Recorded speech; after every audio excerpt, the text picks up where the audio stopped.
Bienvenue sur Embarquons dans la nouvelle dimension.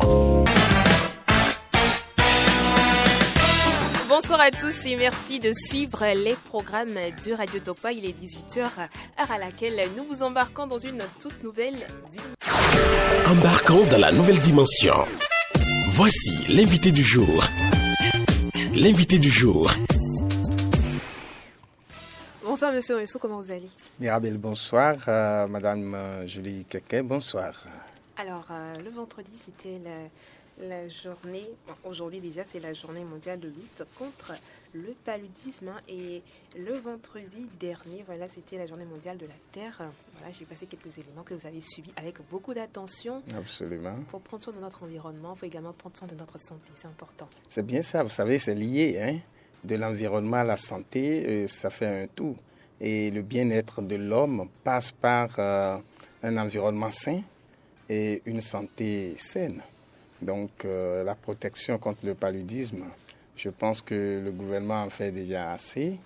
Et si chacun, nous pouvons déjà commencer par ne plus nous exposer et nous protéger contre les moustiques, dormir sous des moustiquaires imprégnés et essayer de vite consulter, surtout faire consulter les débuts de paludisme chez les enfants de moins de 5 ans pour ne pas avoir de désagréments à gérer après.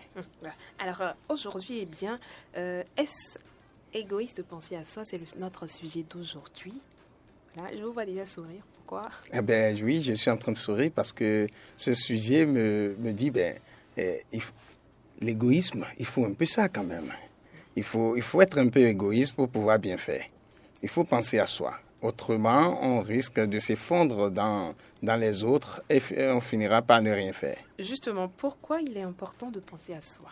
C'est très important de penser à soi parce que pour servir l'autre, il faut se servir d'abord soi-même.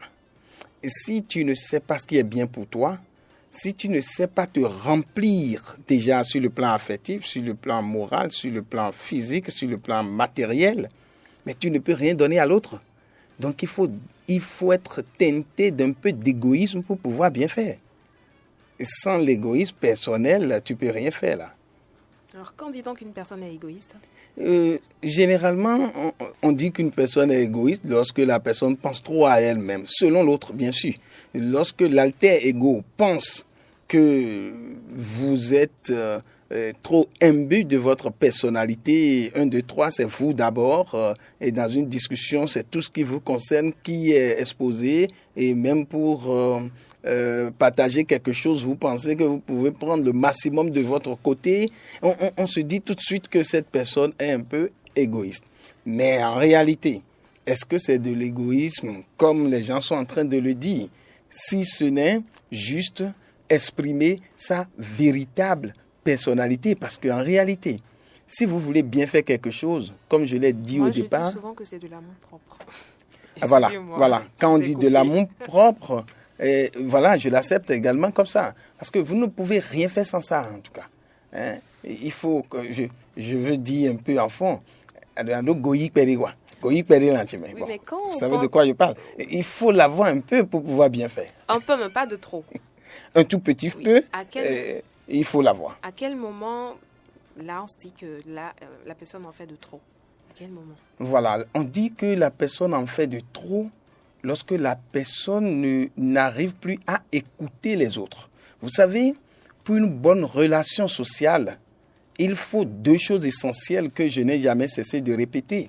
Il faut l'action et la réaction. C'est les 2 ensemble qui font de l'interaction sociale. Et si nous sommes dans de la sociabilisation, c'est-à-dire aller avec l'autre pour le développement de notre cité, pour nous comprendre et pour être ensemble, bien vivre dans la société, il faut que j'agisse et que l'autre réagisse. Et dans l'interaction, il y a quelque chose qui est très important, c'est l'écoute.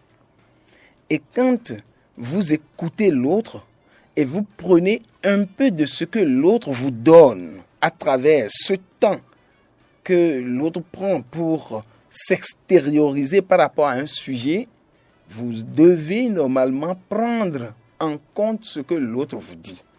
Mais lorsque vous n'avez même pas le sens de l'écoute, lorsque vous n'avez pas le sens de la consultation de l'autre avant d'agir, lorsque vous venez imposer vos idées sans chercher à voir si l'autre aussi est intelligent quelque part, et vous dites que c'est ça ce que vous avez dit qui doit passer, en ce moment-là, on dit que vous êtes égoïste, c'est-à-dire que votre ego est trop gonflé et que vous êtes replié sur vous-même dans les relations sociales.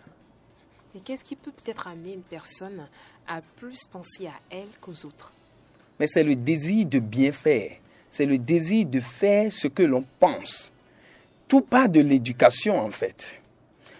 Le désir de bien faire, si à la base, la personne savait que pour bien faire, il faut fédérer les efforts. Pour bien réussir, il faut écouter les uns et les autres et en faire une synthèse et avoir quelque chose de potable, parce que nous avons l'habitude de dire qu'on ne reste pas ensemble pour devenir un bête tout court, mais ensemble, on fait bien. Cette personne allait s'ouvrir, allait prendre en considération l'autre et faire ensemble le chemin.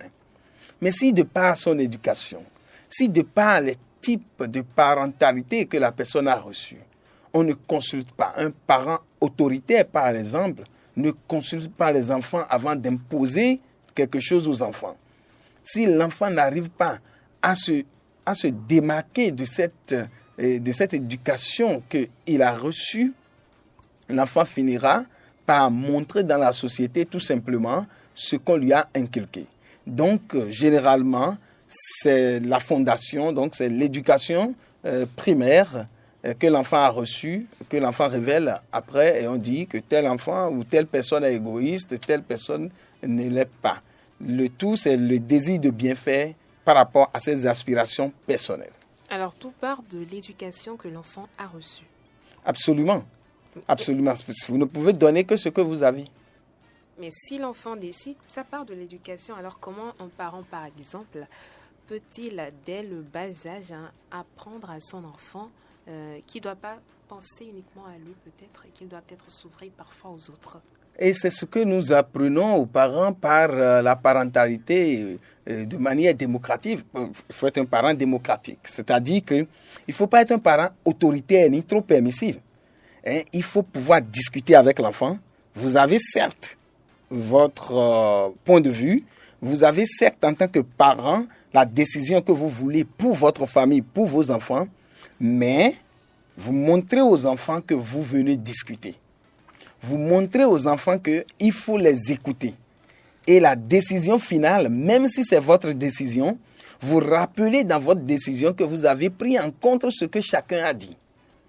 Autrement dit, le petit qui est en train de voir le parent en train d'agir de telle manière, lorsque cette personne va grandir, la personne finira par consulter les autres, par comprendre qu'on ne doit pas piétiner l'autre pour faire valoir ce qu'on l'on est, qu'on doit aller avec l'autre, l'un à côté de l'autre pour faire la marche sociale.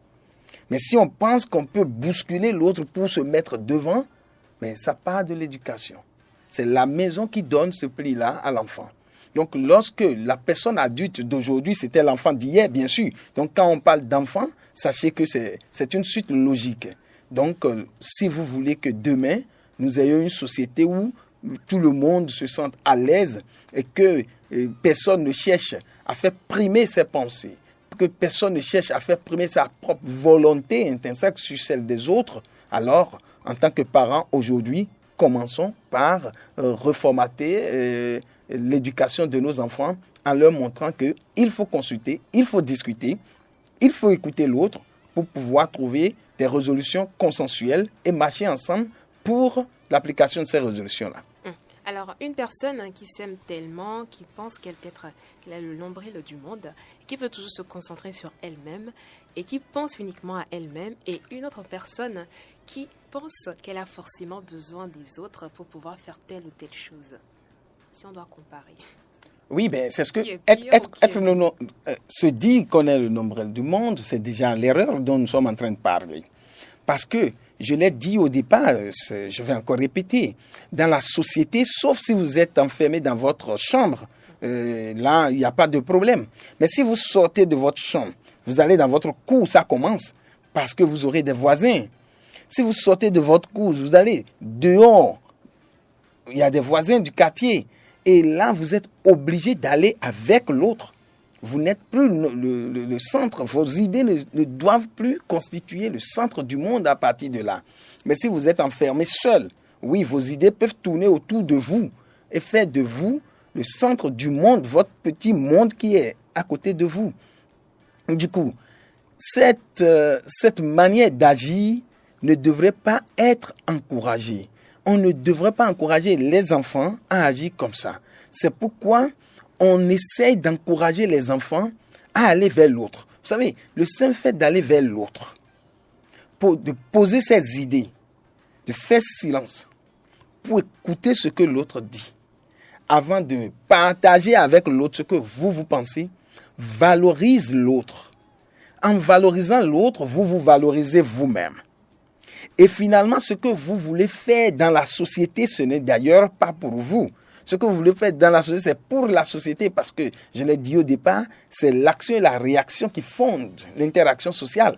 Donc, ensemble, nous le faisons non pas pour moi ni pour toi, mais pour la société. Et si nous comprenons cela dans l'éducation, dans la manière dont nous élevons nos enfants vers la vie adulte, il n'y aurait pas d'enfants qui se croiraient l'ombril du monde. Alors, vous avez donné un exemple et ça me fait penser à quelque chose. Il y a des personnes, quand peut-être vous êtes en train de discuter d'un sujet, vous avez peut-être un problème avec ces personnes ont tendance peut-être à vous empêcher de parler. Des personnes qui ne vous donnent pas la parole. Une personne qui va peut-être s'imposer et qui pense que c'est ce qu'elle dit qui est vrai et que ce que vous êtes en train de dire n'a pas du tout de sens. Que parfois, quand on échange, peut-être que vous avez raison, mais il y a peut-être une part de vérité dans ce que l'autre également dit. Mais il y a des personnes qui, peut-être même juste en échangeant, ne vous laissent même pas vous exprimer, ne vous laissent même pas la possibilité de donner votre point de vue. Et elles ne le font pas forcément consciemment, mais bon, c'est comme ça. Merci de faire remarquer que ces personnes ne le font pas consciemment. Parce que si éventuellement, ces personnes pouvaient comprendre qu'en laissant l'autre, ils vont mieux exprimer leurs propres idées, ils n'allaient pas le faire. Et donc, ces personnes-là, s'il vous plaît, en ne laissant pas l'autre parler, sont en train de faire quoi? Ils déversent juste ce qu'ils sont, ce qu'ils ont dans la tête. Alors que nous avons appelé ça comme une discussion. Alors je parle et tu parles, on se comprend ou on ne se comprend pas, chacun défend sa thèse, mais celui qui nous écoute, la personne là peut faire la synthèse pour pouvoir sortir quelque chose de beau, n'est-ce pas? Alors, tu dois apprendre à laisser l'autre aussi réagir ou agir pour que toi, tu puisses réagir. C'est l'ignorance qui fait que nous pensons parfois que nous sommes l'incontournable et que nos idées doivent aller plus haut et que nous devons crier peut-être ou bousculer l'autre ou bien aller plus fort pour pouvoir répondre à quelque chose. C'est l'ignorance. Et très souvent, l'ignorance nous amène à faire beaucoup d'erreurs. Et si nous avons la chance d'être sur des plateaux comme ce que nous sommes en train de faire ce soir, nous invitons à corriger ces manières de faire.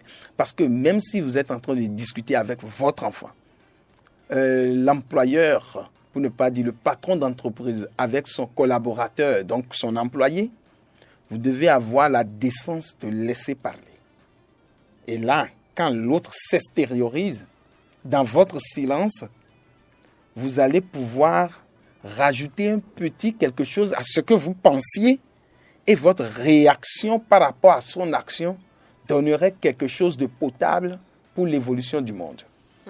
Alors, quand vous avez tendance à penser plus à vous, à un moment donné, il faut se dire qu'on a besoin également des autres. Et qu'est-ce qui se passe si, à force de penser que tout tourne autour de vous, à un moment donné, quand vous ressentez le besoin d'aller vers les autres peuvent aussi vous tourner le dos parce que, quoi qu'on dise, un peu comme vous l'avez dit tout à l'heure, quand vous êtes seul dans votre chambre, d'accord, mais quand vous sortez, vous allez dehors, vous vous retrouvez en société, vous avez forcément des relations avec les autres, que ce soit en entreprise ou encore avec des amis, en famille ou même en amour. Vous ressentez, enfin, c'est normal que les autres également vous apportent quelque chose. Mais si vous vous concentrez uniquement sur vous, quand vous aurez besoin des autres, je pense que ça va être compliqué. Vous aurez les autres à la hauteur de ce que vous leur offrez. Vous savez, si vous êtes quelqu'un qui pensez que vous êtes le centre du monde et que vos idées sont des idées qui doivent passer. Et quand vous sortez, c'est vous qui montrez que vous êtes important et votre ego est plus gonflé que les autres. Vous ne serez pas seul. Vous aurez des amis. Vous aurez des gens à côté de vous. Mais à la hauteur de ce que vous êtes, ils viendront également pour tirer ce qu'ils peuvent tirer et ils vont partir en ce moment-là. Donc, vous savez, tout ce que nous sommes attire ce qu'il nous faut. Dès que vous sortez, il y aura des gens autour de vous. Mais pour quel but? Est-ce pour vous combler? Puisque vous n'avez plus rien à combler comme sur le plan affectif, sur le plan financier ou sur le plan moral ou sur le plan relationnel, vous n'avez rien à prendre chez les autres. Alors, ils viendront en tirer. Ils viendront en prendre et dès qu'ils sont suffisamment remplis, ils vont partir. Autrement dit, vous n'aurez pas d'amis fidèles, vous n'aurez pas de compagnons fidèles. Vous aurez juste des gens qui vont venir vers vous pour profiter de ce que vous avez et vous pensez que vous en avez suffisamment. Je suppose un instant que c'est vous qui parlez beaucoup et quand dans une discussion vous sortez sur votre cours, c'est vous qui parlez, c'est vous qui expliquez, c'est vous qui savez que de telle manière à telle manière, dans telle rue, telle chose se passe. Vous allez constater que ceux qui vont venir à côté de vous, c'est des gens qui vont vous écouter. Et vous finissez, ils vont dire, c'est ça? Ok, d'accord, au revoir. Donc, si vous en avez à donner, ils vont venir prendre, mais vous n'avez rien à gagner. Et si nous savons que être humble, savoir tuer en quelque sorte l'ego en soi, c'est partager avec l'autre ce qu'on a pour pouvoir mieux se faire, je pense que l'égoïste ne va pas chercher à montrer ce qu'il est, mais il chercherait plutôt à corriger ce qu'il est. Alors, dans vos explications, on se rend compte qu'on a toujours besoin des autres. Il ne faut pas forcément se centrer uniquement sur soi. Cependant, il y a quand même des situations de la vie où parfois, penser d'abord à son bien-être, je pense que c'est beaucoup plus important dans certaines situations. Si oui, dans quelle situation par exemple? Je pense que pour toutes les situations où vous avez un but à atteindre, vous avez des objectifs clairs, vous devez penser d'abord à vous-même. Parce que vous ne pouvez rien donner à l'autre si ce n'est ce que vous avez. Et si vous ne pensez pas à vous-même d'abord, vous ne pouvez pas mieux faire ce que vous avez à faire. Exemple, vous avez peut-être une communication à donner. Et dans la salle, vous savez que vous serez devant au minimum 100 personnes. Mais c'est vous qui allez donner la communication principale.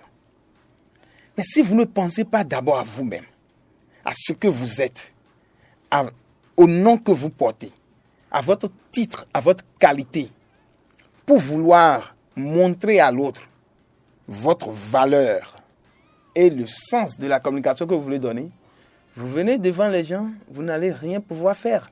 Parce que ce que vous êtes crie tellement fort que dans une communication, on n'entend même pas ce que vous dites. Donc, vous devez penser à vous-même d'abord pour pouvoir attirer les autres, focaliser leur attention sur vous pour qu'ils puissent vous écouter, vous comprendre et peut-être garder 3 à 5% de ce que vous allez passer comme communication. Un autre exemple, là, c'est plus délicat. Un exemple, là, vous avez peut-être un ami à vous, vous êtes super proche de l'ami en question.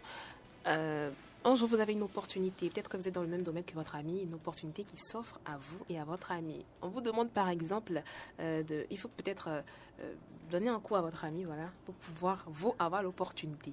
Dans cette situation, est-ce qu'il faut penser à soi-même, en sachant parfaitement que c'est une très belle opportunité pour vous, mais à côté, c'est votre ami. Bon, même si ce n'était pas votre ami, là, on se dit que c'est proche. Enfin, quelqu'un que vous ne connaissez pas forcément.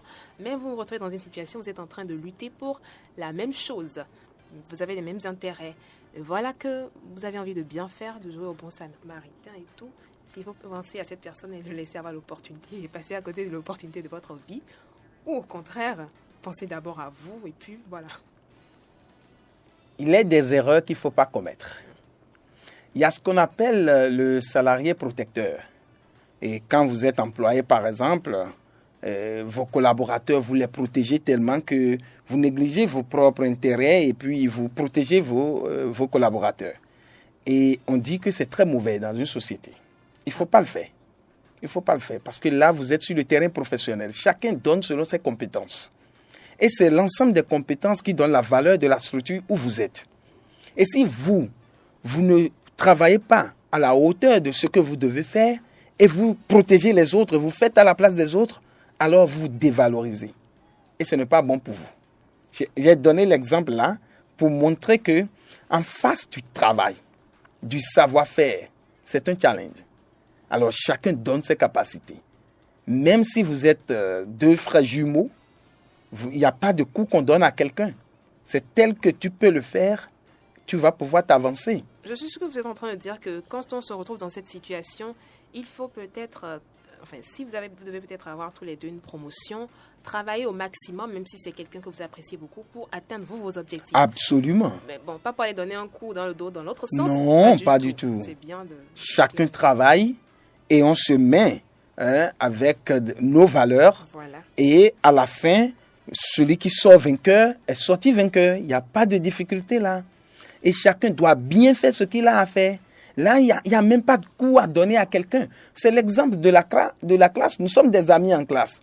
Mais moi, j'ai des exposés à présenter. Mais si tu penses que parce que tu es mon ami ou tu es proche de moi, tu ne peux pas poser des questions pertinentes, alors tu as fait erreur.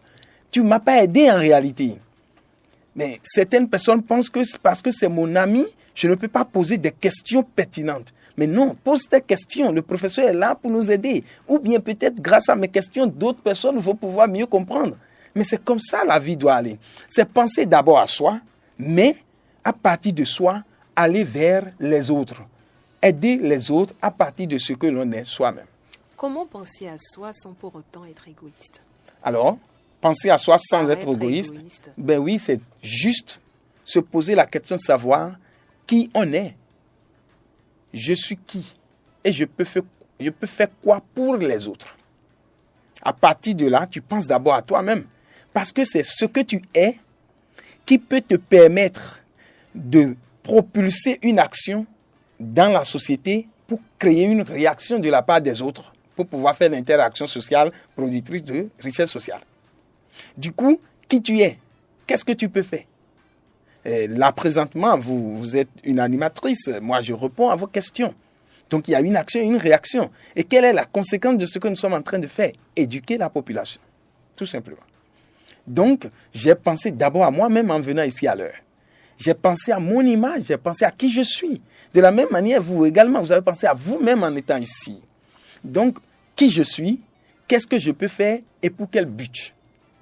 Et les trois questions-là vous permettent d'abord de penser à vous-même, mais pas pour que vous puissiez être centré sur vous, mais pour que vous puissiez être utile à votre société. Il y a des personnes qui, quand elles se rendent compte que vous avez peut-être des qualités ou bien vous avez peut-être de l'expérience dans tel domaine, et ces personnes ont besoin de vous, de votre aide, elles vont peut-être vous solliciter, mais sans se rendre compte peut-être que c'est votre travail et qu'elles doivent peut-être vous donner un revenu en retour. Et bon, est-ce que le fait de refuser, ne pas rendre service peut-être à votre ami qui a besoin de vous, mais est-ce que ça veut dire que vous êtes égoïste ou que vous ne pensez pas à votre ami, vous pensez un peu trop à vous? Mais l'ami aussi doit... en réalité, c'est votre travail. C'est votre gagne-pain à vous. Mais votre ami sollicite votre aide pour l'aider à faire ce travail, sachant parfaitement que c'est votre gagne-pain. Mais lui, en retour, il veut que ça se fasse gratuitement. C'est des choses qui arrivent. Mirabel, c'est une question d'éducation.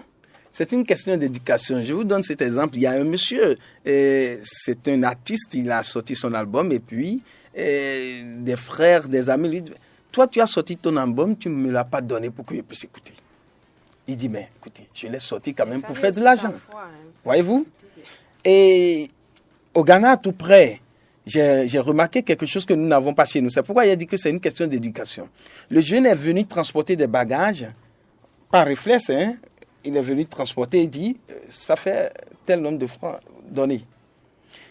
Mais là-bas, on sait que quand quelqu'un fait, il faut rapidement donner quelque chose. Mais chez nous, tu vas faire, on dit, c'est très bien, quand tu es gentil, voilà, tu dois faire, tu ne dois pas demander de l'argent. C'est une question d'éducation. Quand vous avez une éducation financière, vous savez que tout ce que vous êtes en train de faire dans le cadre professionnel, bien dans une action ou bien une réaction sociale qui nécessite de l'argent, vous attendez naturellement à prendre quelque chose et vous dites votre prix. Donc, si vous avez des compétences données et quelqu'un vous sollicite pour une action, alors vous dites déjà, quand je pose telle action dans la société, alors je gagne tel nombre de francs. Est-ce que vous êtes d'accord? Oui. Et si la personne dit non, je ne suis pas d'accord, vous négociez. Et là, vous êtes en train de vendre votre qualité. Mais si je sais que je suis compétent en de telle dimension et la personne me sollicite et je me suis dit que je vais l'aider, On va alors... poursuivre après l'appel à la prière. Allahu Akbar, Allahu Akbar.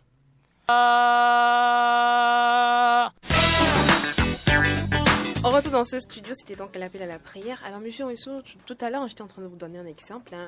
Vous avez votre travail, c'est une compétence que vous avez, un talent. Un ami ou un membre de votre famille ou un proche sollicite votre aide et vous demande de l'aider à faire il veut profiter peut-être de vos compétences. Voilà, il demande un service concernant peut-être votre travail. Mais cette personne, parce que vous êtes proche, parce que vous êtes des amis, pense qu'elle n'a pas forcément besoin de vous rémunérer. Est-ce que c'est normal? Et le fait de refuser d'aider cet ami ou cette personne, est-ce que ça veut dire que vous êtes égoïste? Non, je dirais tout simplement que c'est vous-même qui n'avez pas été clair parce que la personne a besoin de vos compétences. Mais si vous avez l'habitude de donner vos compétences gratuitement, il n'y a pas de problème, ça passe. Mais si vous n'en avez pas l'habitude, vous dites à la personne, oui, je suis prêt à t'aider, mais je gagne telle chose chez toi. Mais si la personne n'est pas d'accord, ça se laisse. Et là, j'ai dit que c'est une question d'éducation. Il y a des peuples qui pensent qu'on n'a pas besoin de dire toujours ce qu'on veut gagner chez l'autre. Parce que dans le relationnel, être proche de l'autre, on gagne tellement d'autres choses qu'on n'a pas toujours besoin de citer et de dire. Et là, ça rentre beaucoup plus dans l'émotif, dans l'émotionnel. La personne te donnera selon ses humeurs. Mais quand vous avez l'intelligence financière, quand vous parlez de compétences, donc c'est une connaissance vraie en la matière. Alors, vous devez vendre ça, parce que si vous ne vendez pas ça, comment vous allez pouvoir manger? C'est ce que vous savez faire. Et là, j'ai donné tout à l'heure l'exemple de celui qui a sorti son album et puis les amis lui disent, tu as sorti l'album, tu ne me l'as même pas donné pour que je l'écoute. C'est une aberration. Celui qui sort son album veut vivre de ça. Donc, vous devez sortir, vous, l'argent pour lui dire, je te soutiens tout au moins et prendre l'album en retour. Donc, l'éducation, là, c'est pourquoi il faut commencer par corriger un peu ces manières de faire dans notre société. Et là, j'ai donné l'exemple d'un pays très, très proche de nous, où le jeune qui vient t'aider en même temps te dit, je prends tel nombre de céris, je te prends tel nombre de francs. Et si tu ne le fais pas, tu dis, non, laisse mon colis, je vais transporter moi-même. Donc, c'est l'éducation qui fonde ces manières de faire. Et si nous voulons être vraiment autonomes, parce que c'est ça aussi, si je viens vers toi avec mes compétences et vous n'avez pas la manière de valoriser mes compétences, ça va de soi, peut-être que vous ne le savez pas. Mais c'est moi, vous avez appelé, je viens vers vous, je vous dis, attention, mes compétences, je vais vous aider, mais c'est à tel prix. Et si je vous vends mes compétences et vous êtes satisfait, alors c'est très bien. Si vous n'êtes pas satisfait, je vous retourne votre sou. D'un autre côté, il faut dire aussi que on peut peut-être avoir un retour en aidant une personne, mais pas forcément quand cette personne vous donne de l'argent. Absolument. Et donc, c'est vous qui appréciez ce que vous gagnez. Donc, on ne perd jamais dans l'interaction. Quand vous posez une action et il y a une réaction, vous gagnez toujours. Tout à l'heure, j'ai dit que dans une discussion, lorsque vous vous taisez, quand vous parlez, c'est l'action que vous avez posée. Et dans votre silence, l'autre réagit. Et dans sa réaction, vous trouvez quelque chose à rajouter à ce que vous pensez. Et finalement, ce que vous sortez dans votre réaction à son action sera quelque chose qui va vous amener loin dans votre discussion. Par contre, si vous ne vous taisez pas, vous videz ce que vous pensez. Mais là, ce n'est plus une discussion. C'est vous seul qui bavardez. Et là, ce monologue n'est intéressant que dans votre chambre, porte fermée. Mais si la porte est ouverte et il y a une autre personne dehors, ce n'est plus intéressant. On risque de vous classer parmi ceux qui ont des problèmes pour aller au diaco. Voilà. Alors, avant de conclure, on va faire un tour de l'autre côté. On va faire une pause musicale avant de revenir pour terminer cette émission. Est-ce égoïste? Vous montrez que vous avez des limites. Et si vous ne pensez pas à vous, vous ne pouvez même pas avoir de limites. Donc, c'est grâce à vos limites que vous êtes efficace. Donc, dire non, c'est de dire simplement, on ne vient pas à tel niveau pour moi. Et c'est ça qui est ma zone de sécurité. Et c'est grâce à cette zone de sécurité que je suis efficace. Ou telle situation ne me convient pas. Voilà. Avoir le courage de le dire. C'est ça qu'on appelle la volonté. Il faut plaire à tout le apprendre monde. vraiment à l'exprimer. Et c'est d'ailleurs ça même, l'égoïsme positif. Si tu es égoïste positivement, c'est ça. J'ai dit tout à l'heure qu'il faut savoir qui tu es, ce que tu veux apporter et comment tu veux l'apporter. Parce que là, tu vas savoir l'objectif que tu veux atteindre dans ce que tu veux faire et qui tu es pour pouvoir le faire. Donc, tu évalues tes compétences, ta capacité d'action et tu poses l'action. Et devant l'action, il y a des réactions qui viennent et de par les réactions, finalement, on sortira entre action et réaction quelque chose de potable pour faire évoluer la société où tu vis. Voilà pourquoi il faut apprendre à dire non quand ce n'est pas bon pour toi. Monsieur Winsou, votre mot de la fin. Alors, pour finir, je demanderais simplement à ce que nous soyons un peu égoïstes dans tout ce que nous faisons. Parce que quand vous êtes un tout petit peu égoïste, vous avez vos limites, vous savez ce qui est bon pour vous et vous savez comment vous pouvez aider la société à évoluer selon vos compétences. Sans un peu d'égoïsme, vous ne pouvez pas évoluer, vous ne pouvez pas viser l'excellence. Voilà. Merci à vous, Monsieur Winsou. Pensez à vous, mais n'oubliez pas également de donner beaucoup d'amour à toutes ces personnes qui vous entourent. Et je pense qu'il y aura quand même, dans cette situation, il y aura forcément un retour. C'est important, pensez à vous. Mais n'oubliez pas qu'autour de vous, il y a des personnes qui ont également besoin de vous. Parce qu'en réalité, vous n'êtes pas le nombril du monde.